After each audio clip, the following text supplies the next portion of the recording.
राधे राधे कृष्ण कन्हैया गोपाल प्यारो मुरली बजैया। जय श्री राधे। श्री राधा मानबेरी लाल एवं श्री श्री बाबा महाराज के श्री चरणों में बारंबार प्रणाम। श्लोक संख्या 183। कदा गोविंद राधानन ललित तांबूल शकलम मुदा स्वादम स्वादम पुलकित तनुर्मे प्रिय सखी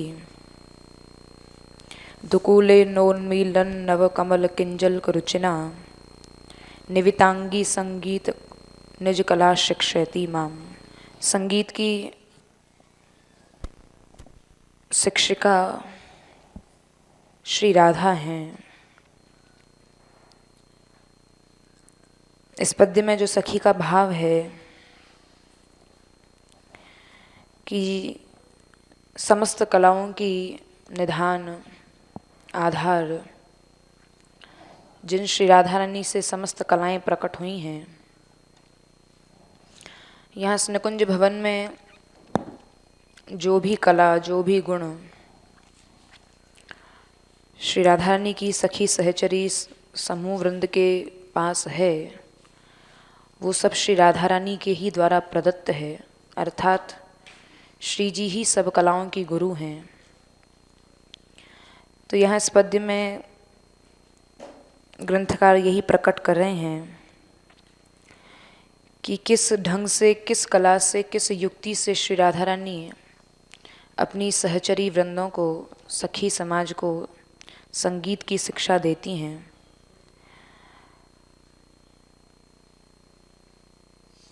गोविंद के साथ लीला करते हुए किस युक्ति से श्री राधा रानी संगीत की शिक्षा सखी को दे रही हैं, यही यहाँ सखी बता रही है। कदा गोविंद राधानन ललित तांबूल शकलम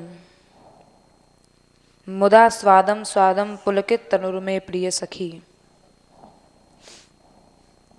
गोविंद की प्रसन्नता के हेतु उनसे प्राप्त और उनके द्वारा जो अर्पित श्याम सुंदर जो श्री राधा रानी को पान बीड़ा अर्पित करते हैं, उस पान बीड़ा का आस्वादन लेने से जिनका शरीर, जिन श्री राधा रानी का शरीर बार बार रोमांचित हो रहा है,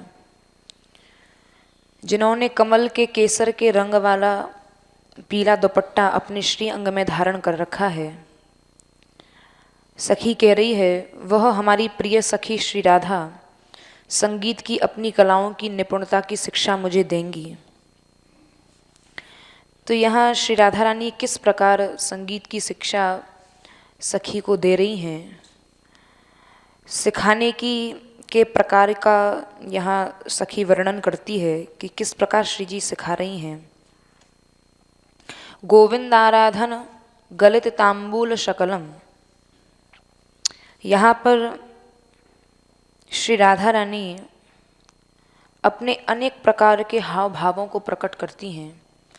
कभी श्री राधा रानी कटाक्ष करती हैं और श्री राधा रानी जो जो यहाँ लीला कर रही हैं, अनेक प्रकार के हाव भाव प्रकट हो रहे हैं। जब वह दृष्टि श्याम सुंदर के ऊपर पड़ती है, अर्थात गोविंद के ऊपर पड़ती है, यहाँ पर श्याम सुंदर का और कोई नाम ना लेकर यहाँ गोविंद कहा है। बोले गोविंद आराधन गलित ललित तांबूल शकलम, अर्थात जो श्री राधा रानी के अनेक प्रकार के हाव भाव, कटाक्ष और रस से पूर्ण जो श्री प्रिया जी की दृष्टि है, उसको जो प्राप्त करता है उसी को गोविंद कहा है, उसे कहते हैं गोविंद। तो प्राप्त करने का मतलब है कि प्रेम और कृपा से परिपूर्ण जो श्री राधा रानी के कटाक्ष होते हैं, वो कटाक्ष ऐसे नहीं कि उसमें कोई तीक्ष्णता है या कोई कर्कशता है, बोले नहीं, ये कटाक्ष श्री जी के जो कटाक्ष हैं इसमें प्रेम और कृपा से ये परिपूर्ण हैं। तो प्रेम और कृपा से जब परिपूर्ण जो कटाक्ष होते हैं और जब वह कटाक्ष श्री राधा रानी श्याम सुंदर के ऊपर छोड़ती हैं, अर्थात उस कटाक्ष भरी निगाह से देखती हैं, उसी को श्री कृष्ण अपना परम लाभ मानते हैं। बोले आज मेरा जीवन सफल हुआ, यही मेरा परम लाभ है कि श्री जी की यही दृष्टि मेरे ऊपर पड़े और स्वयं को अपने आप को कृपा पात्र अनुभव करते हैं कि मैं सबसे बड़ा कृपा पात्र हूँ जो श्री राधा रानी की ऐसी दृष्टि मेरे ऊपर पड़ी। तो ऐसे जो गोविंद हैं जो सदैव प्रिया जी की आराधना करते रहते हैं, यही उनका स्वरूप है। और आराधना करते हुए बड़े ही विनम्र भाव से इत्र आदि जो सुगंधी द्रव्य हैं, अंगराग है, आसव है, पान आदि है, वो श्री प्रिया जी के श्री चरणों में श्याम सुंदर भेंट करते हैं। और आराधना के प्रसंग में प्रियतम ने उन सब भावों को देखा जिस समय श्याम सुंदर बैठे हुए हैं और श्री राधा रानी के निकट जाकर इत्र, सुगंधी द्रव्य, अंगराग, आसव, पान आदि जब भेंट करते हैं, तो ये जो आराधना का समय है, आराधना क्या है? श्याम सुंदर की यही आराधना है कि भांति भांति से श्री राधा रानी की सेवा करना और उनको प्रसन्न करना, यही उनकी आराधना है। तो इस आराधना के समय में जब पास में निकट में श्याम सुंदर बैठे हुए हैं, तो इस आराधना के प्रसंग में श्री राधा रानी प्रिया जी जब नेत्रों से उनके जो कटाक्ष हो रहे हैं और उन नेत्रों से जो भाव प्रकट हो रहे हैं, उन भावों को श्याम सुंदर बड़ी ही निकटता से देख रहे हैं। और भाव उदय होने के कारण प्रिया जी की जो लावण्य है, जो लावण्य छवि उस समय प्रकट हो रही है, लावण्य के साथ साथ जो चतुराई प्रकट हो रही है श्री राधा रानी की, चतुरों में भी जो चतुर हैं ऐसी श्री राधा रानी, और जो भूरी में भी अति भूरी हैं, ऐसे विलक्षण गुण श्री राधा रानी के अंदर हैं। तो उस समय जो श्री राधा रानी की लावण्य छवि बनी हुई है और निकटता से श्याम सुंदर इस छवि का दर्शन कर रहे हैं, तो अत्यंत निकटता के कारण श्री राधा रानी के नेत्रों की जो चतुराई है वो भी स्पष्ट श्याम सुंदर को दिखाई दे रही है। तो चातुरी जब प्रकट हो रही है तो उस चातुरी को देखकर प्रियतम की बुद्धि डामाडोल हो गई। बोले अब तक तो हम अपने आप को ही अत्यंत चतुर समझते थे, लेकिन ये तो हमसे भी कहीं अधिक चतुर हैं। अर्थात यह ज्ञात होता है कि जो श्याम सुंदर ने जो चतुराई सीखी है ना, उसकी भी गुरु श्री राधा रानी ही है। तो श्याम सुंदर की बुद्धि डामाडोल सी हो गई और अत्यंत विह्वल हो गए। और श्री प्रिया जी की दृष्टि के साथ श्याम सुंदर की दृष्टि का एकाकार हो गया। अर्थात अफलक नेत्रों से देख रहे हैं, पलक झपक ही नहीं रही हैं, एकाकार दृष्टि हो गई। श्री प्रिया जी के अलावा उनको कुछ भान है ही नहीं कि मुझे कुछ देखना है या मुझे कुछ करना है, यह भी उनको ज्ञात नहीं है, भूल गए। एकाकार होने का मतलब अन्य सब चीज़ों की विस्मृति हो गई। चित्त की एक वृत्ति कब होती है? जब अन्य चीज़ों की विस्मृति हो जाए। यदि अन्य चीज़ों की विस्मृति नहीं हुई, अन्य वस्तुओं की स्मृति है, इसका मतलब अभी चित्त की एकाकार वृत्ति नहीं हुई है। तो यहाँ प्रिया जी की दृष्टि के साथ जो एकाकार हुआ है, इसका मतलब श्याम सुंदर बिल्कुल ऐसे देख रहे हैं कि सब कुछ जैसे उनको विस्मृति ही हो गया है। और एकाकार होने के बाद श्री कृष्ण पान बीड़ा श्री राधा रानी के मुख में दे रहे हैं, और उस समय मुख के लाल ओठ, श्री राधा रानी के जो ओष्ठ हैं वो लाल हैं, और श्री जी की मुस्कुराहट है। और उस समय श्री राधा रानी के मुखारविंद की शोभा को देखकर प्रियतम जो है उनका हाथ कांप उठा। अर्थात ऐसी सुंदरता, ऐसा लावण्य, ऐसी मनमोहकता, जैसा ऐसे लग रहा है नित्य नवीन स्वरूप श्री जी का प्रकट हो रहा है। तो ऐसे उस स्वरूप को देखकर प्रियतम का हाथ कांप उठा और शिथिल हो गए। और शिथिलता में ऐसा हुआ कि जो पान बीड़ा श्री ठाकुर जी प्रियतम दे रहे हैं श्री प्रिया जी के मुख में, वह पान का टुकड़ा अर्थात बीड़ा नीचे गिर पड़ा। और प्रेम रस के मर्मज्ञ कहे जाते हैं, ऐसे प्रियतम की ऐसी हालत देखकर कि बेभान सी अवस्था हो गई, प्रियतम सब कुछ भूल चुके हैं। श्री प्रिया जी ने प्रेम भरी प्रसन्नता से कि देखा कि प्रियतम की तो ऐसी स्थिति हो गई कि उनको सब कुछ विस्मृत ही हो गया, यहाँ तक कि उनकी बेहोश की सी अवस्था हो गई है। तो उस समय श्री प्रिया जी ने उस बीड़ी को स्वयं उठा लिया और श्री राधा रानी के सन्निकट जो उनकी अत्यंत निकटस्थ जो सखी है, वो सखी कहती है कि श्री राधा रानी उसे अत्यंत स्वाद ले लेकर खा रही हैं, क्योंकि आज ये पान बीड़ा स्वयं श्याम सुंदर ने स्वयं अपने हाथों से बनाया है। तो तो उसका स्वाद लेकर उस पानबीड़ा को खाती हुई मेरी प्रिय सखी मुझे संगीत कला की शिक्षा कब देंगी। अर्थात श्री राधा रानी संगीत कला की शिक्षा उस सखी को दे रही हैं। यहाँ पर सखी ने श्री राधा रानी के लिए प्रिय सखी यह संबोधन किया है। तो प्रिय सखी कहने में उस सखी का यह अभिमान प्रकट हो रहा है, अभिमान सूचित होता है कि प्रिया जी उन्हें अपनी पक्की सखी मानती हैं, कि श्री प्रिया जी की मेरे ऊपर कितनी कृपा है कि मुझे अत्यंत सन्निकट और अत्यंत अंतरंग सखी मुझे श्री प्रिया जी मानती हैं। ऐसा वह सखी अनुभव करती है कि अपने दास्य भाव के लिए वे प्रिया जी के प्रति सदा कृतज्ञ हैं। प्रिया जी के प्रति सदा कृतज्ञता इस बात की है कि श्री राधा रानी ने इतना निकट मुझे समझ रखा है, मुझे बिठा रखा है, अर्थात अंतरंग लीलाओं में मुझे प्रवेश दे रखा है। तो इसलिए सखी कभी कभी श्री राधा रानी के लिए प्रिय सखी भी कह देती है कि अत्यंत प्रिय सखी है।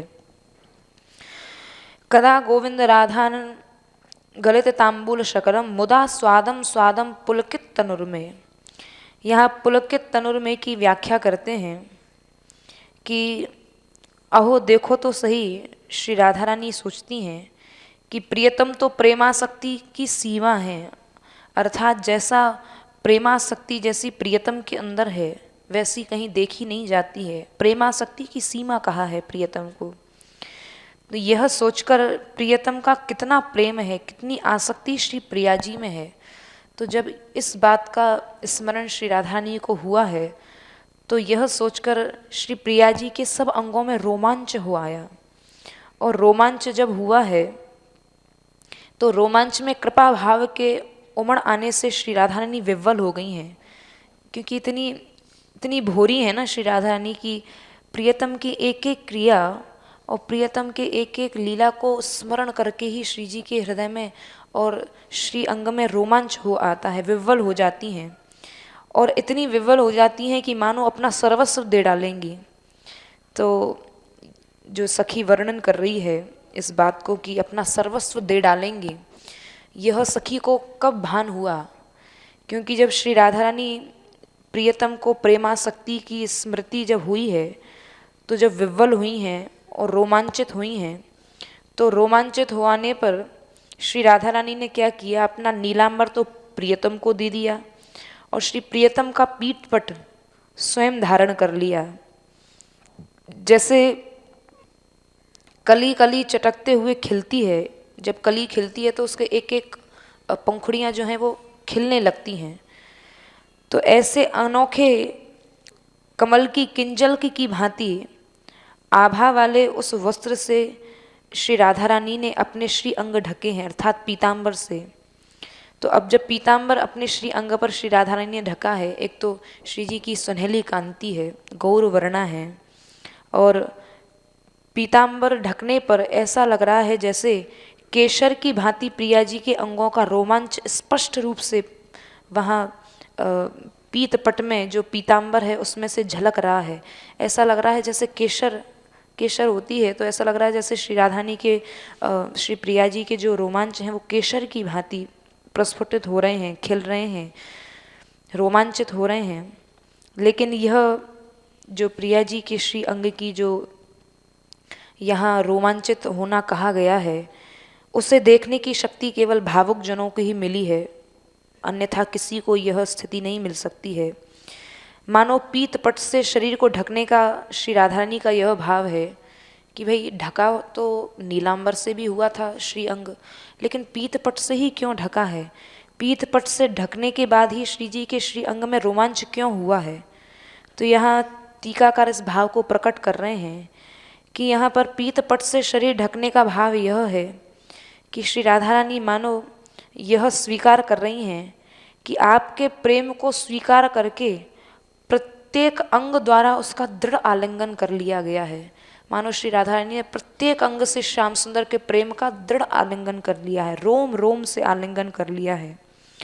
तो इस प्रकार कृपा से द्रवित होकर परम हर्ष के साथ प्रिया जी बोली, जब पीतपट धारण कर लिया है, कि अब मैंने यह पीतांबर धारण कर लिया है।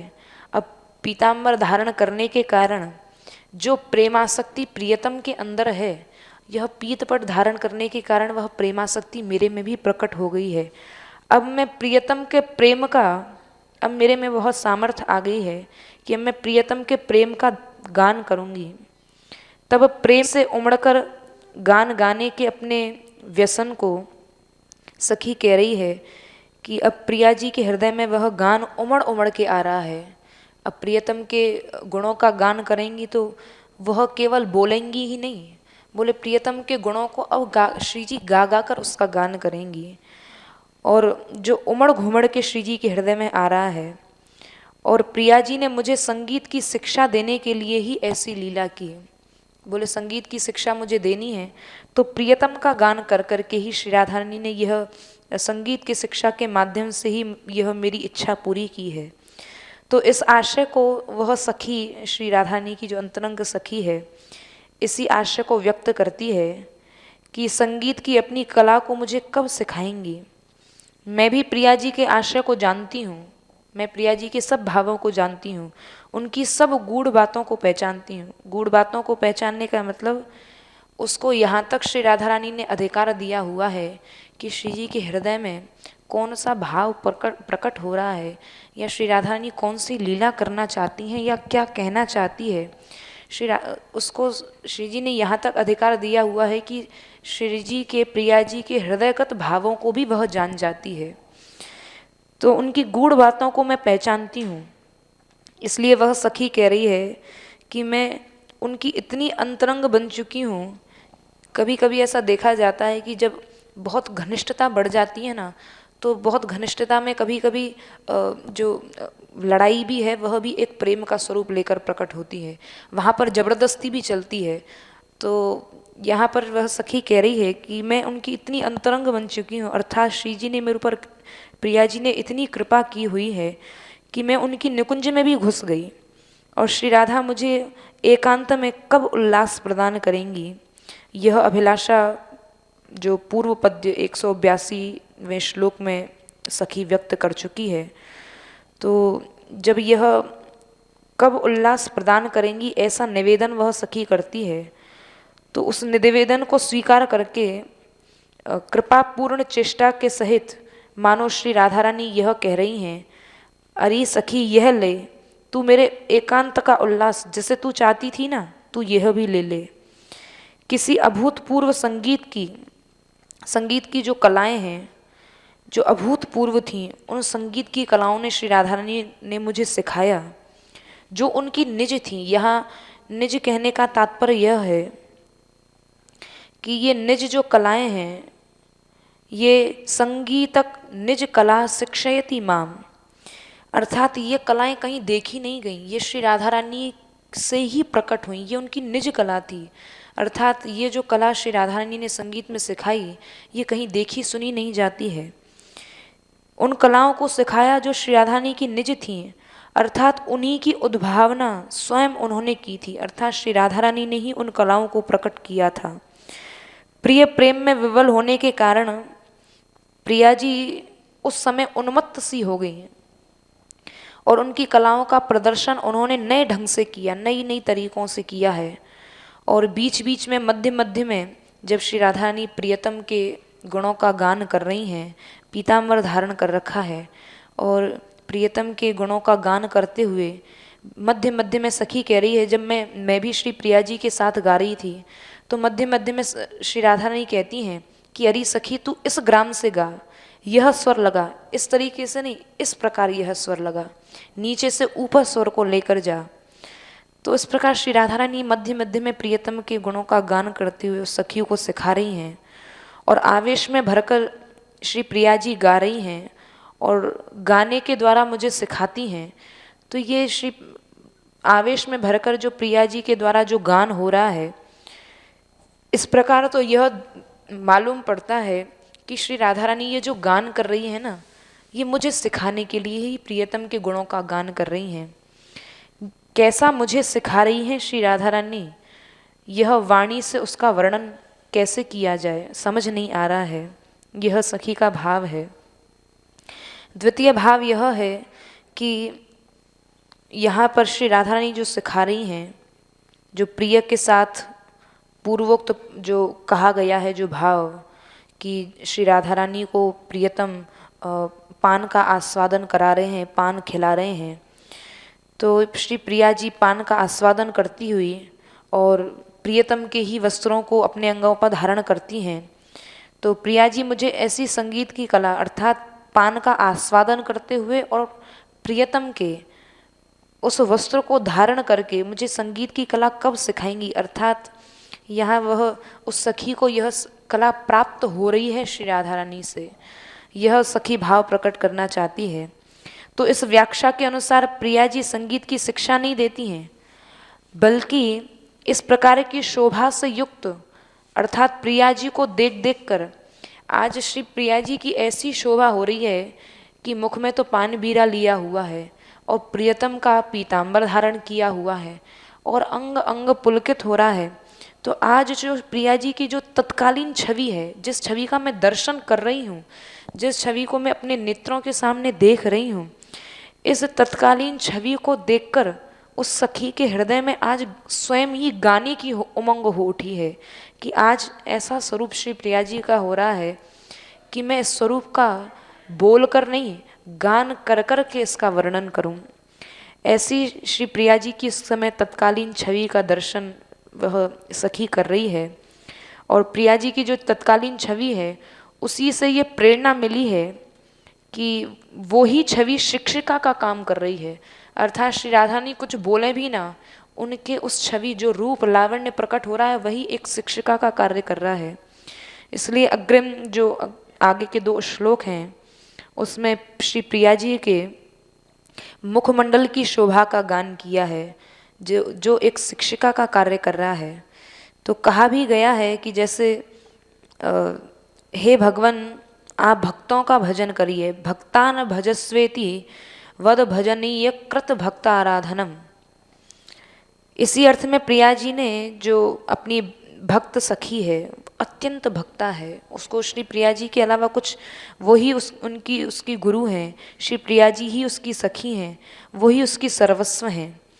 तो यहाँ प्रिया जी ने अपनी भक्त जो सखी है उसकी अभिलाषा को पूर्ण किया है कि इस रूप में आराध्य के द्वारा आराधक की सेवा हुई है, अर्थात आज यहाँ श्री राधा रानी अपनी सखी की सेवा में संलग्न है कि आज जो सखी चाहती है उसको मैं कैसे पूर्ण करूं। आज जो श्री राधा रानी की अंतरंग सखी है वह श्री राधा रानी के द्वारा संगीत की शिक्षा प्राप्त करना चाहती है, तो भांति भांति से श्री राधा रानी अनेक प्रकार के बहानों से उसको संगीत की शिक्षा दे रही हैं। तो जब श्री राधा रानी गा रही थी तो गाते गाते यह हुआ कि दिखावे के लिए जो खेल खेल रही थी श्री राधा रानी और प्रिया जी जो प्रियतम श्री प्रिया जी के श्री मुख में पान बीड़ा दे रहे थे, तो वह पान बीड़ा के उस समय देते समय 2 टुकड़े हो गए। तो एक टुकड़ा जो था वो तो श्री प्रिया जी के मुख में रह गया और एक टुकड़ा जो था जो प्रियतम खिला रहे थे, तो एक टुकड़ा जो था वो प्रियतम के हाथ से, क्योंकि उनकी बेभान सी अवस्था हो गई, तो वह नीचे गिर पड़ा। तो उसी समय प्रिया जी को जब प्रियतम खिला रहे थे तो उसके जब गिर पड़ा है वो पान का बीड़ा, तो उस समय वह सखी ये लीला देख रही थी। जो जैसे ही गिरा तो सखी ने तुरंत भागकर और उस गिरे हुए पान बीड़ा को स्वयं ले लिया आगे बढ़कर और बड़े स्वाद से खाने लगी कि ये तो मेरे लिए ही यह प्रसादी गिरी है, इसकी तो मैं ही अधिकारिणी हूँ।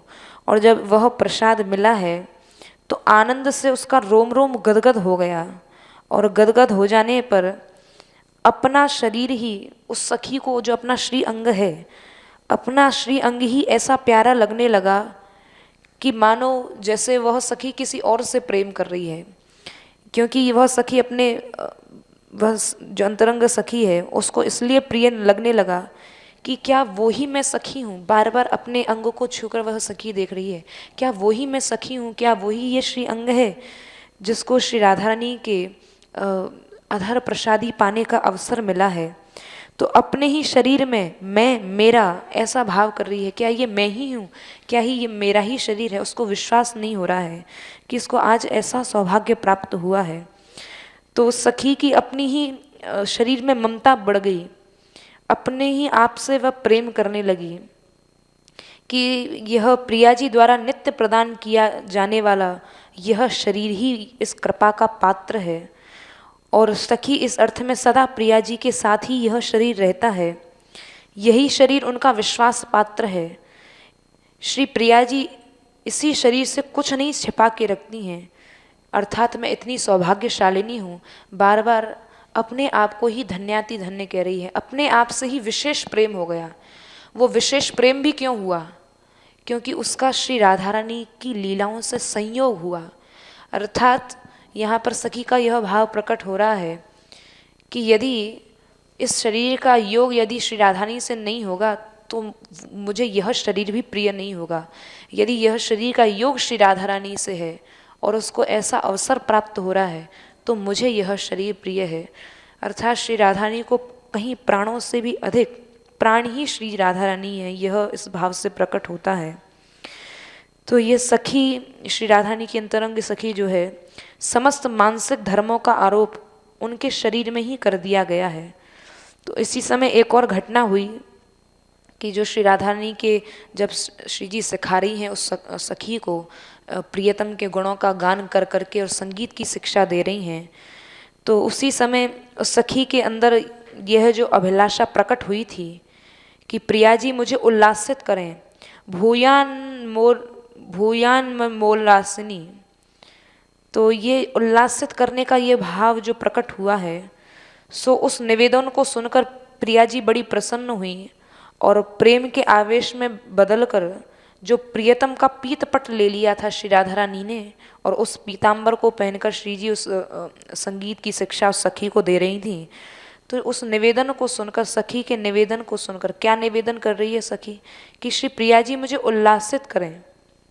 इस निवेदन को सुनकर प्रिया जी इतनी प्रसन्न हुई कि अनजाने में श्री राधा रानी ने वह पीतपट उस सखी को दे दिया और बाद में जब उन्हें इस चीज़ का ज्ञान हुआ कि अरे मैंने पीतपट उस सखी को दे दिया है, और तो इस बात को लेकर दोनों सखियों में अर्थात श्री प्रिया जी में और सखी में बहुत हास परिहास चला है और उस आनंद में मेरा शरीर भी मग्न हो गया। तो इस प्रकार प्रसादी रूप में दिया गया जो पीताम्बर है, उस पीताम्बर को सखी ने धारण किया है अपने शरीर पर। तो इस रीति से पीतपट पहने हुए हर्ष से रोमांचित मेरी प्रिय सखी रूपी देह अनिर्वचनीय प्रेम से विशिष्ट होकर नृत्य गान की शिक्षा तो पहले ही श्री राधा रानी दे रही थी, अब वह पीताम्बर भी जब उस सखी को मिला है तो पीताम्बर मिलने पर जब उल्लसित हुई है वह सखी तो नृत्य करने लगी। तो नृत्य और गान दोनों की शिक्षा वहाँ श्री राधा रानी ने उस सखी को दी है। तो ये प्रेम अनिर्वचनीय प्रेम यहाँ ग्रंथकार कह रहे हैं, बोले कि अनिर्वचनीय प्रेम है जिस प्रेम का आदान प्रदान यहाँ हो रहा है और अनिर्वचनीय प्रेम से विशिष्ट नृत्य और गान की असाधारण कला मुझे कब सिखाएंगी, ऐसी सखी की भावना है। अर्थात श्री राधा रानी से यह शिक्षा उसे प्राप्त हो रही है। यह मेरी देह मेरी अंतर आत्मा को प्रेम से कब नचाएंगी, कब विव्वल बनाएंगी। तो यहाँ पर जो संगीत शब्द है, कब संगीत सिखाएंगी। निवितांगी संगीत निज कला शिक्षयति माम। यहाँ संगीत शब्द में संगीत और क संगीतक ये कहा गया है।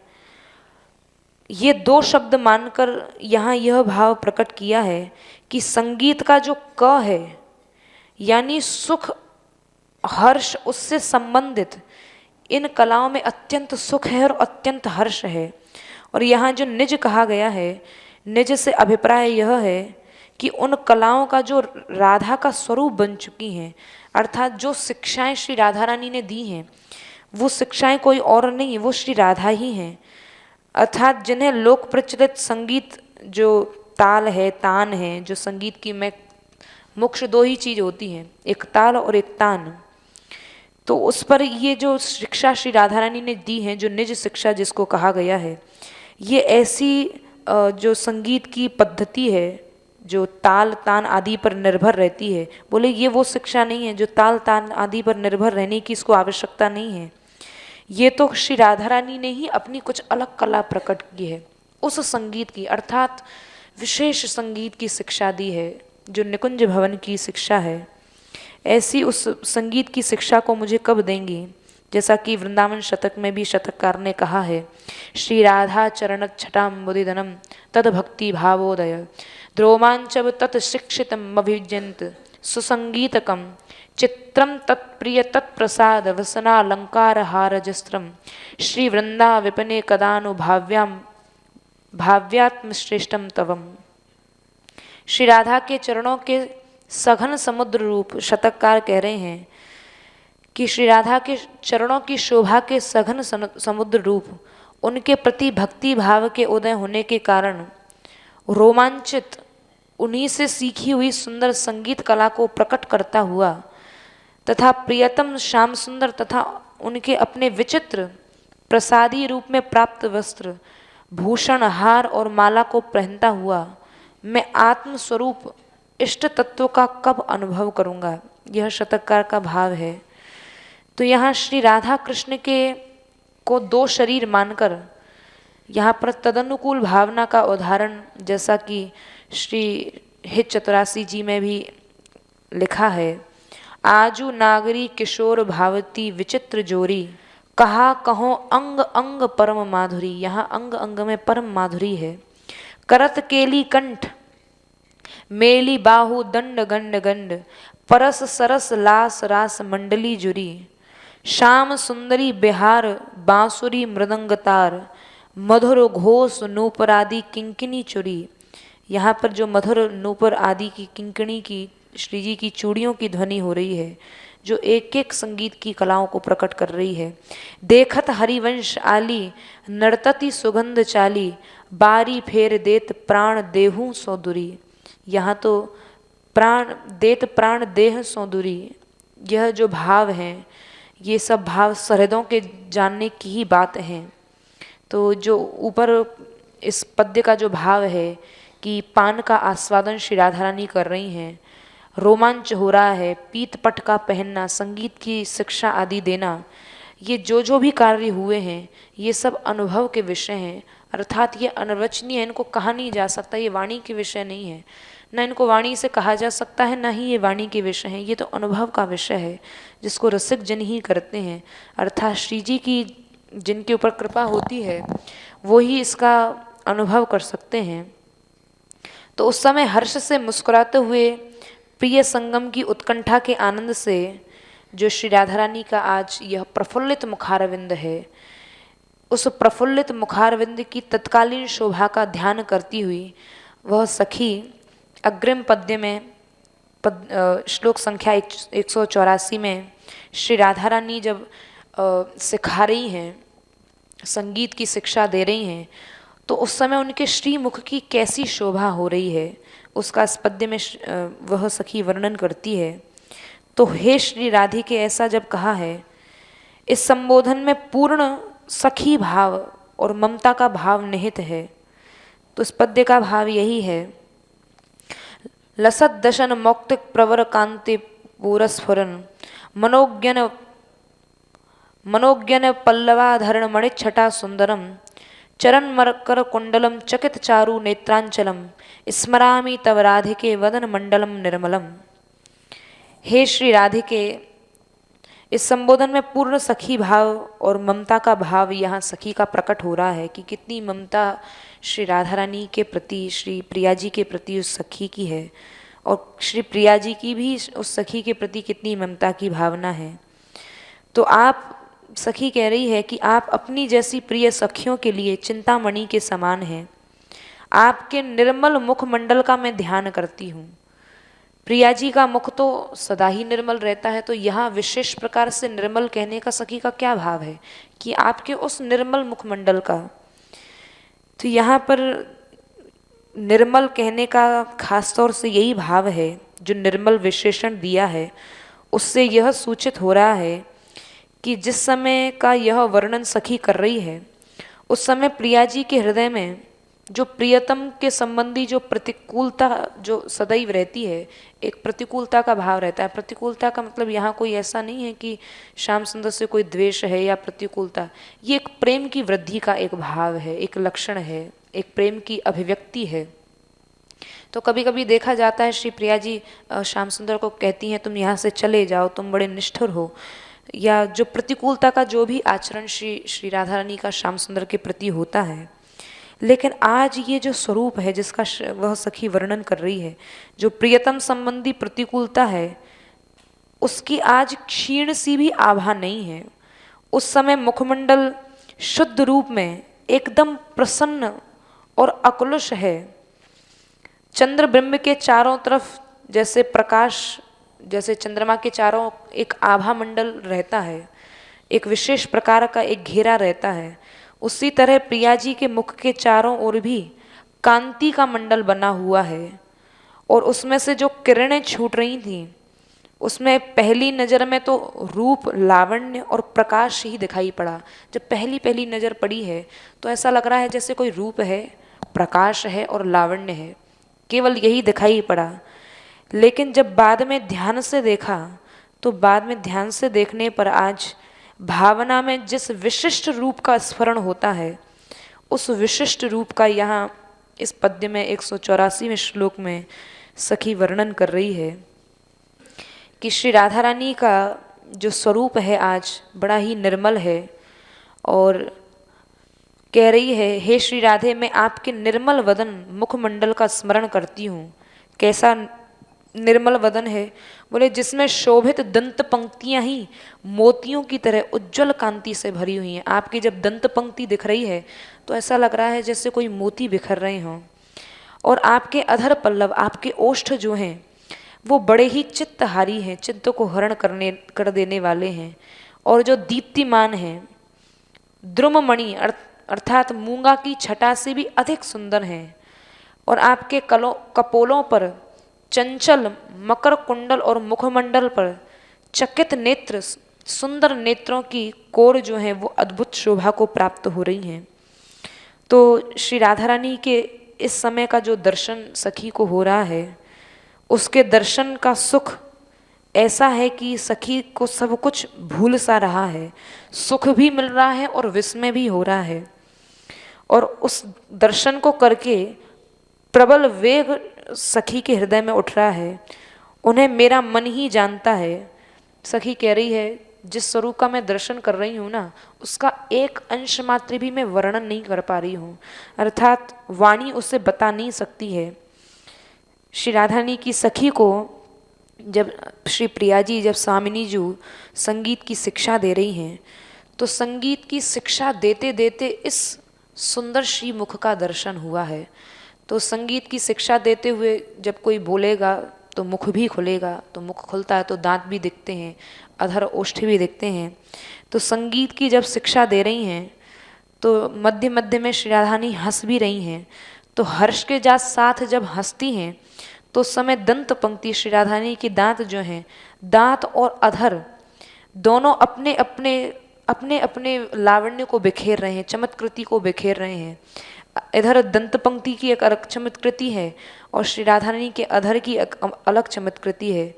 जब दोनों की चमत्कृति मुख पर पड़ती है तो उस समय मुख की शोभा अनिर्वचनीय लग रही है।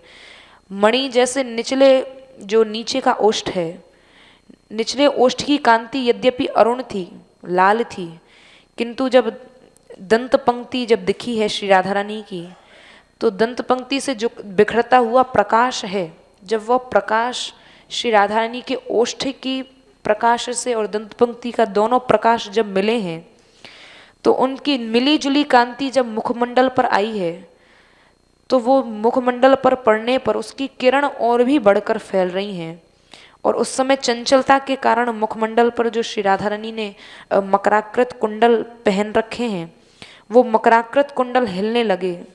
और वो मकराकृत कुंडल कोई साधारण नहीं थे, बड़े रत्न जटित थे। तो यहाँ पर प्रिया जी के कुंडल मछली की आकृति के हैं, तो ये कोई अनहोनी बात नहीं है, क्योंकि सुना जाता है कि मकराकृत कुंडल जो है वो श्री श्याम सुंदर धारण करते हैं, लेकिन यहाँ आज श्री राधा रानी ने धारण कर रखे हैं।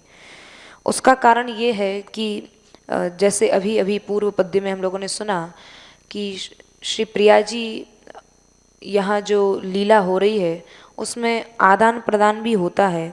एक दूसरे के वस्त्र भी श्री प्रिया प्रियतम धारण कर लेते हैं। आभूषणों की भी अदल बदल हो जाती है। इसलिए मकराकृत कुंडल जो प्रसिद्ध हैं कि प्रियतम पहनते हैं, लेकिन आज आभूषणों में भी अदल बदल हो गई, हेर फेर हो गई। तो श्री प्रिया जी ने धारण कर लिया। अब जब प्रिया जी ने श्याम सुंदर के मकराकृत कुंडल धारण किए हैं, तो उस समय सखियां और प्रियतम आपस में नेत्रों के इशारों से कहने लगे, देखो तो सही, आज श्री प्रिया जी ने, प्रियतम देखो आज तुम्हारे मकराकृत कुंडल धारण कर लिए हैं। तो इशारे ही इशारों में मुस्कुरा रहे हैं। कौन कौन? सखीजन और प्रियतम। तो यहाँ नैन सेना बैनी चल रही है प्रियतम की और सखियों की। तो जब इधर प्रियतम और सखियां जब आपस में नैनों से ही बात कर रहे हैं, मुस्कुरा रहे हैं, दबी दबी हंसी हंस रहे हैं, तो श्री प्रिया जी ऐसा देखकर एकदम सकपका गई। अरे ये दोनों सखी समूह और प्रियतम नैन बैन में बात कर रहे हैं, इसका मतलब कुछ मेरा आज विलक्षण स्वरूप तो नहीं हो रहा। मैंने ऐसा क्या धारण कर लिया कि मुझे बता नहीं रहे हैं और ये आपस में बातें कर रहे हैं। तो श्री प्रिया जी सकपका गई और उनको भ्रम हो गया। अब श्री प्रिया जी इतनी भोरी है ना कि समझ नहीं पा रही है उनके इशारों को कि ये क्या बात कर रहे हैं। सखी बार बार हंस जाती हैं, प्रियतम भी हंस रहे हैं, लेकिन श्री जी को दिखा नहीं रहे हैं कि कहीं ऐसा ना हो श्री राधारानी को कुछ ऐसा लगे कि मैं कुछ विलक्षण तो नहीं लग रही। तो इस भाव के उदय होते ही उनके नेत्रों की जो कोरें हैं वो भूली भटकी सी हो गई। भूली भटकी कहने का तात्पर्य यह है कि कभी श्री प्रिया जी सखियों की ओर देखती हैं, कभी श्याम सुंदर की ओर देखती हैं, कभी सखियों की ओर देखती हैं, कभी श्याम सुंदर की ओर देखती हैं कि आपस में कह क्या रहे हैं, मेरे को बता नहीं रहे हैं और आपस में बातें कर रहे हैं। तो यहाँ भूली भटकी सी कहने का यही तात्पर्य है कि कभी प्रियतम की ओर देखती हैं तो कभी सखियों की ओर देखती हैं। तो यहाँ मुखमंडल को जो निर्मल का विशेषण दिया गया है, स्मरामि तव राधिके वदन मंडलम निर्मलम। आज ये मुखमंडल बड़ा ही निर्मल लग रहा है कि प्रिया जी की शंका से यहाँ इस प्रकार इस बात का समाधान किया गया है कि श्री राधारानी की सखियाँ कहती हैं, अरे प्रिया जी आप तो बड़ी भोरी हैं, ऐसी भौचक्की सी होके क्यों देख रही हैं? अरे आप तो अत्यंत भोरी हैं, आपके इस मुखमंडल की आज निर्मलता दर्शनीय है, आज विशेष निर्मलता है। स्मरामी अर्थात मैं उसी निर्मलता को याद कर करके हंस रही हूँ, आपके स्वरूप पे नहीं हंस रही हूँ। आप चिंता मत करो, आप तो बड़ी भोरी हैं। तो सखी बात को ढकने का प्रयास कर रही है कि मैं आपके उस स्वरूप का ध्यान करके हंस रही हूँ। तो इस प्रकार जब चकित होती हैं श्री प्रिया जी, तो सखी कहती है आप चकित मत होइए, आप ध्यान रखिए, आपको तो मेरे ऊपर पूरा विश्वास है कि नहीं? मैं तो आपकी अत्यंत विश्वस्त सखी हूँ, मैं आपको विश्वास दिलाती हूँ कि कोई ऐसी खास बात नहीं है, आप घबराइए नहीं। तो ऐसा कहकर सखी श्री राधारानी को आश्वासन दिलाती हैं। तो यहाँ पर जो कहा गया है कि अदल बदल कुंडलों की हो गई है, यदि यह माना जाए कि अदल बदल नहीं हुई है तो इसका क्या भाव है? बोले प्रिया जी के कुंडलों की बनावट ही मछली के आकार की थी, तो कुंडलों को नेत्रों की चंचलता कारण नहीं मानना होगा। अर्थात श्री राधारानी के नेत्र ही अगाध सागर के रूप में हैं और ये कुंडल ही उसमें मीन की भांति हैं जो अत्यंत चंचल हो रहे हैं। तो उस समय चंचल होने का कारण यह है कि चितवन ही चितवनों में प्रिया प्रियतम के मध्य कुछ चल रहा था जिसे सहृदय ही समझ सकते हैं। और चंचलता का यह कारण यह भी है कि चंचलता किसी रहस्यपूर्ण अभिप्रायों के कारण ही होती है। नज़रों का छुपाना, छुपी नज़रों से देखना या दबी नज़रों से देखना तभी होता है जब आपको कोई रहस्य छुपाना हो। तो आज यहाँ पर कौन सा रहस्य है जिसको श्री प्रिया जी छुपाना चाहती हैं? तो यहाँ ऐसा समझना चाहिए कि नेत्रांचलम में जो अंचल शब्द है, अंचल शब्द किसी एक विशेष अर्थ को सूचित करता है कि चंचल होने के कारण नेत्र की कोरें जो हैं, जो एकदम नेत्र की कोरें हैं, जो नेत्रों का एकदम अंतिम भाग है, क्योंकि श्री राधारानी के नेत्र एकदम कानों तक हैं, विशाल नेत्र हैं, तो नेत्रों की कोरें कानों को छू छू कर लौट आती थीं, जो कि स्वाभाविक है। पर अपांगों के चंचल होने का एक अन्य कारण यह भी था कि एक और तो प्रियतम को तिरछी नज़र से निहारना ये टीकाकार इस भाव को प्रकट कर रहे हैं कि श्री राधा रानी की जो चंचल नेत्र हो रहे हैं उसका कारण ये है कि एक तरफ तो श्याम सुंदर खड़े हुए हैं और दूसरी तरफ सखी खड़ी हुई है। तो एक तरफ तो श्री प्रिया जी सखी को संगीत की शिक्षा दे रही हैं, एक तरफ प्रियतम खड़े हुए हैं। अब प्रियतम को कैसे देखें, कैसे निहारें श्री प्रिया जी? तो गान करते हुए संगीत की शिक्षा देते देते मध्य मध्य में प्रियतम को भी नेत्र की कोरों से देख जाती हैं और श्याम सुंदर को पता भी नहीं पड़ता है। तो यहाँ दो तरफ दृष्टि होने का यही कारण है कि दूसरी ओर संगीत की जो शिक्षा सखी प्राप्त कर रही है उसको भी देख रही हैं, उसको भी बता रही हैं कि ऐसे गा, ऐसे संगीत की शिक्षा ले, और मध्य मध्य में प्रियतम को भी देख रही हैं। तो ये दोहरे कर्तव्य का निर्वाह करने के कारण नेत्र प्रांत एकदम चकरा से गए हैं, कभी प्रियतम की ओर देखती हैं तो कभी सखी की ओर देखती हैं। और श्री जी के ओष्ठों को पल्लव की तरह सुकुमार कहने का कारण यह है कि मणि के रूप में इस दृष्टि से वर्णन किया गया है। बोले मणि तो कठोर होती है, तो यहाँ मणि की तरह क्यों कहा गया है? बोले मणि की तरह तो कहा गया है, लेकिन पल्लव की तरह उनको सुकुमारे भी उन ओष्ठों को कहा गया है। मणि की भांति ओठों की भी कांति छिटक रही है, इसलिए यहाँ मणि की तरह श्री राधारानी के ओष्ठों की कांति कही गई है। दूसरे जो श्री जी की दंत पंक्ति है, दांतों के रूप में मोतियों और अधर के रूप में मूंगाओं का संबंध देखते ही बन रहा है। प्रिया जी के चिन्मय और आनंद घन विग्रह का उपमान बनने के लिए मणि आदि जो निर्जीव पत्थर हैं वो सर्वथा अयोग्य हैं, अर्थात मणि आदि से उपमा देने का कोई मतलब नहीं है। लेकिन फिर भी लौकिक जनों की धारणा को श्री राधारानी के सौंदर्य के संबंध में एक परिचय देने के आधार मात्र के लिए मणि जैसा कहा गया है।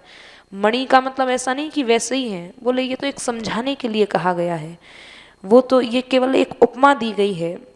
नहीं तो ये प्रिया जी की जो श्री अंग की महिमा है या उसका सौंदर्य है उसको तो बार बार सखी अनिर्वचनीय कहकर ही उस शोभा का वर्णन करती है जिसका वर्णन नहीं किया जा सकता है। जैसा कि श्री वृंदावन शतक में भी कहा गया है, और पुरट संपुट द्वितीयुक पुटम लक्ष्यते व्यनक्ति मुख मध्यतः शिखर पंक्ति मीशत स्मितम स्फुरत्यधर विद्रुम करपदोर्मणिश्रेयणो वपुः सकलमेव ते कनकसार सरई कृतम। श्री राधारानी के शतककार कह रहे हैं, उनके श्री अंगों का वर्णन इस प्रकार किया गया है कि आपके वक्षस्थल पर जो आपके श्री स्तन मंडल हैं वो ऐसा लग रहा है जैसे सोने की पेटियों के स्पष्ट रूप दिखाई दे रही है। किंचित मुस्कुराने से मुख के बीच में जो दंत पंक्ति है, दांतों के अग्रभाग की पंक्तियां प्रकट हो रही हैं। मूंगा जैसे अधर कुछ फड़क रहा है, हाथों और चरणों में नखमणियां ही चमक रही हैं। आपका समस्त श्री अंग ही स्वर्ण के महासार से रचा हुआ है, ऐसा सुंदर श्री अंग है। तो यहाँ पर श्री राधारानी के दिव्य श्री अंग की जो संगीत की शिक्षा देते देते श्री राधारानी के मुख का जो दर्शन हुआ है उसको यहाँ सखी प्रकट कर रही है। अग्रिम 185वां श्लोक, इस पद्य में चलत कुटिल कुंतलम तिलक शोभित भालस्थलम तिल प्रसव नासिका पुट विराजित मुक्ताफलम कलंक रहितामृत छवि विमुज्ज्वलम राधिके तवाति रति पेशलम वदन मंडलम भावये। यहाँ इस पद्य में श्री मुख की भावना की गई है कि हे श्री राधे, चंचल घुंघराली लट वाली तिलक से शोभित आपका ललाट है। तिल के फूल की भांति नासा के अग्रभाग में शोभित जो आपकी मोती वाली जो आपका सुंदर अग्रभाग है और कलंक रहित अमृत छवि से जो उज्जवल है, आपके उस रसीले और सुंदर मुखमंडल की मैं भावना करती हूँ। अब इस सुंदर श्री मुख का जब दर्शन किया है सखी ने, तो इस सुंदर श्री मुख को देखकर तृप्त नहीं हो रही है। तो ये कोई तृप्ति का विषय ही नहीं है, ये तो अगाध समुद्र है, इसका जितना पान किया जाए। तो अब यहाँ स्मरण में, अब श्री राधारानी के उस मुख का दर्शन करने के बाद स्मरण में भी वही आ रहा है। तो यहाँ स्मरण से उस भावना को प्रकट कर रही है कि प्रिय सखियों के प्रेम समुद्र में उछाल लाने के लिए जो आज यह स्वरूप श्री राधा रानी का प्रकट हो रहा है। प्रिया जी के साक्षात दर्शन होते हुए भी उनकी भावना करने का यह अभिप्राय है, अर्थात अपने मन प्रदेश में, हृदय प्रवेश में श्री राधा रानी के स्वरूप का दर्शन करने का यह अभिप्राय है कि सखी श्री प्रिया जी की विविध रति क्रीड़ाओं की जो विशेषताएं हैं, उन विशेषताओं का स्मरण करके भी वह आनंदित होना चाहती है।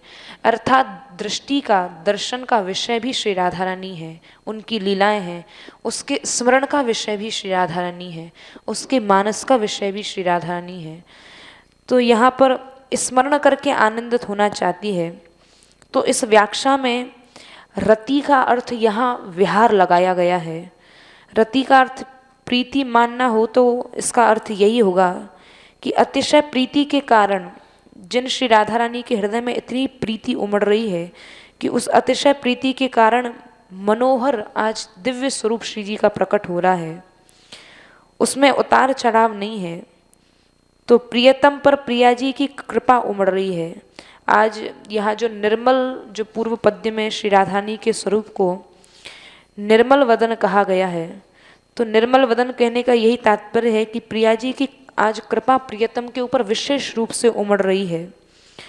और कैसा उनका श्रीमुख है, उस मुखमंडल पर श्री राधा रानी के घुंघराले बाल अर्थात टेढ़े बाल लहरा रहे हैं। विहार के आरंभ में जब श्रृंगार किया गया है तो उस समय सुगंधित द्रव्य और इत्रों के संयोग से बाल चिकने और टेढ़े हो गए हैं।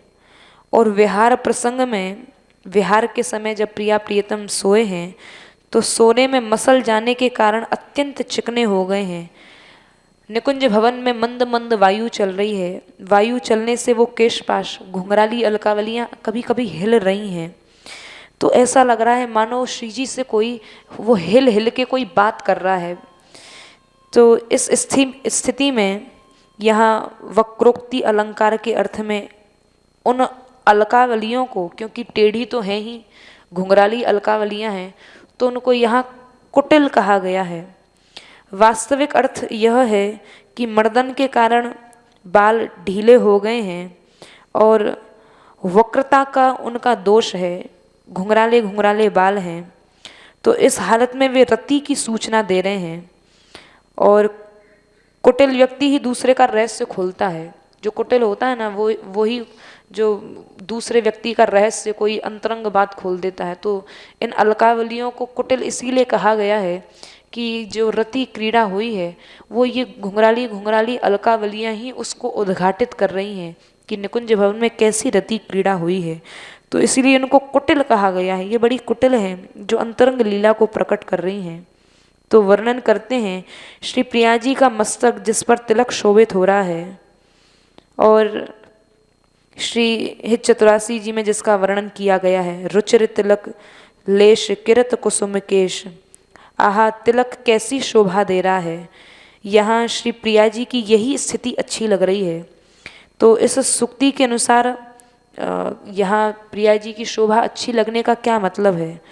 तो यहाँ एक सूक्ति कहते हैं, शान पर खरादा गया रत्न, अर्थात रत्न को जितना उसको साफ किया जाएगा उसकी उतनी ही चमक प्रकट होगी। और सुरत में मीणी गई बाला, और याचकों को वैभव लुटाकर निर्धन हुए मनुष्य की जो क्षीणता है उसी से उसकी शोभा बढ़ती है। तो यहाँ प्रियतम ही याचक हैं और श्री प्रिया जी ही उनके ऊपर अनुग्रह की वर्षा करती हैं, यही उनकी अत्यंत शोभा है। इसलिए पूछने से बाकी बचा थोड़ा सा जो तिलक है, क्योंकि यहाँ रति जो क्रीड़ा हुई है, जो विलास हुआ है, उसमें श्री प्रिया जी के भाल पर जो तिलक लगा हुआ है वो पुछ गया है और पुछ के थोड़ा सा फैल भी गया है। तो बोले इसी से, इसी पुछने से और इसी फैलने से उस तिलक की अत्यंत शोभा हो रही है। तिलक प्रसव नासिका, और तिलक का प्रसव अर्थात फूल, उसी तरह की सुंदर आकृति वाले जो नासापुट में श्री राधा रानी की जो मोती लगा हुआ है, नख नासिका में जो बेसर लगी हुई है, उसकी भी विशेष रूप से शोभा हो रही है। और मोती तो स्वतः ही शोभित होता है, लेकिन आज श्री राधा रानी की नासिका में लटकने के कारण इसकी शोभा कुछ अत्यंत अधिक बढ़ गई है। यहाँ नासिका की उपमा तिल के फूल से दी गई है। तो ये क्या यहाँ भाव है कि नासिका की उपमा तिल के फूल से दी गई है? बोले चुंबन और पसीना आदि के कारण श्री राधा रानी की आंखों में से जो काजल की एक छोटी सी बूंद श्री राधा रानी की नासिका पर आ गई है, और वो छोटी सी बूंद ही ऐसा लग रहा है कि जैसे कोई तिल आकर बैठ गया हो। तो इस बात को साफ साफ ना कहकर उपमान के रूप में तिल का नाम ले दिया गया है। और कलंक रहिता अमृत छवि विस्मृत ज्वलम, निष्कलंक जो अमृत की छवि है उससे मुख मंडल पूर्ण उज्जवल है। आज श्री राधा रानी का मुखमंडल जो है वो निष्कलंक, निष्कलंक कहने का यहाँ क्या मतलब है? बोले जैसे श्री मुख पर काजल के धब्बे हैं और राधा रानी ने मुख में पान चबाया हुआ है, तो पान की लालिमा भी मध्य मध्य में दिखाई दे रही है, और फिर भी इसको वक्रोक्ति अलंकार के द्वारा इसको यहाँ कलंक रहित कहा गया है। कहीं पान की लालिमा भी दिखाई दे रही है, कहीं काजल भी के धब्बे भी दिखाई दे रहे हैं, बोले फिर भी इसको कलंक रहित कैसे कहा गया है? तो सखी इस भाव को स्पष्ट करती है कि देखो, जैसे चंद्रमा में काले धब्बे दिखाई देते हैं वैसे ही आपके मुख पर भी हैं, परंतु आहा, मुझे तो ऐसा लग रहा है कि अभी भी यह उज्ज्वल ही है। अर्थात ये जो कांति प्रकट हो रही है इसमें काजल के धब्बे लगने के बाद भी यह उज्ज्वल ही है। तो वक्रोक्ति के द्वारा यहाँ ये रति शब्द से सुरत समाप्ति के बाद यह प्रकट होता है कि विहार पक्ष का अर्थ न लगाने पर इसको प्रिया जी की मुख की शोभा का वर्णन ही समझना चाहिए कि श्री राधा के मुखमंडल को अमृत की छवि से भी उज्जवल कहा गया है, क्योंकि चंद्रमा में जो प्रकाश दिखाई पड़ता है ये अमृत का ही दिखाई पड़ता है। तो यहाँ रूप और लावण्य की, अब यहाँ श्री राधा रानी के मुखमंडल में किस चीज़ की चमत्कृति है, किसका प्रकाश है, तो यहाँ प्रकट कर रही है सखी कि यहाँ जो श्री राधा रानी का मुख चंद्र है यहाँ लावण्य की शोभा की प्रचुरता है। चंद्रमा में काले धब्बे हैं तो बोले यहाँ प्रिया जी के मुख पर यत्र तत्र कज्जल की रेखा है, कहीं पानी की लालिमा दिखाई दे रही है। तो ये रेखाएं इस तरह लग रही हैं कि प्रियतम ने मानो अभी अभी अधरामृत का पान किया, क्योंकि नेत्रों को चूमने के बाद ही अधर का चुंबन किया जाता है। तो प्रिया जी के अधरों पर काजल की रेख आ गई है, क्योंकि श्री प्रिया जी के सबसे पहले नेत्रों को श्याम सुंदर ने चूमा है और फिर ओष्ठों को चूमा है। तो नेत्रों को चूमने के कारण प्रियतम के अधर पर श्यामलता आ गई, अर्थात श्री राधा रानी के नेत्रों में जो काजल लगा हुआ है वो ही प्रियतम के अधर पर लगा, तो उसी से श्यामलता आ गई है। उस अधर से उन्होंने अन्य स्थानों का चुंबन किया है तो वहाँ काजल के धब्बे लग गए हैं। तो कज्जल से श्यामल होने पर भी मुखमंडल जो कलंक रहित अमृत की छवि से युक्त हो गया है।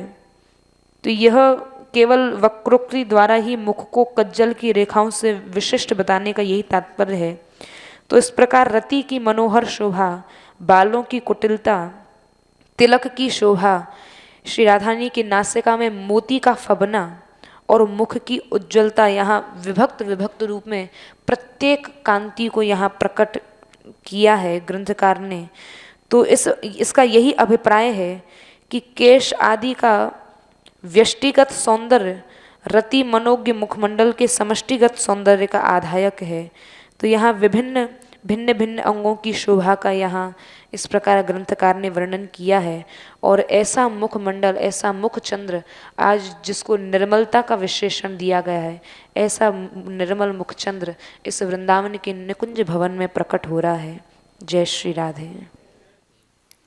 जय श्री राधे।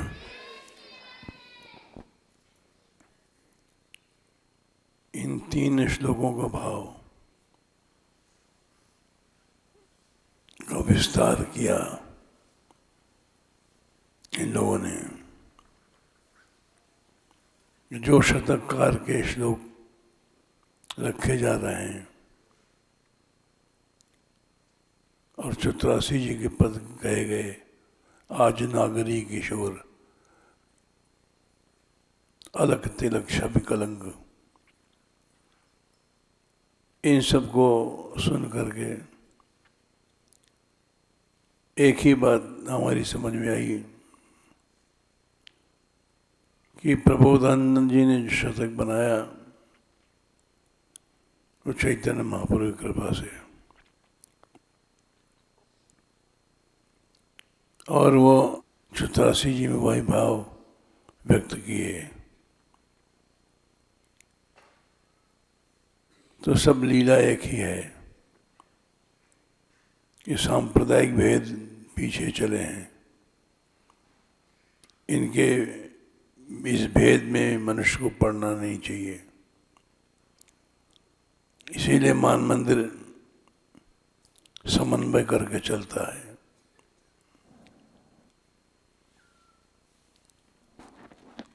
और जो रसगुल्ला टीका है उसमें भी शतक के ही प्रमाण दिए गए हैं। ये जैसे आपने अभी सुना, तो शतक 84 ये सब एक ही है। ऐसा जो मान मंदिर का विचार है वो ठीक है।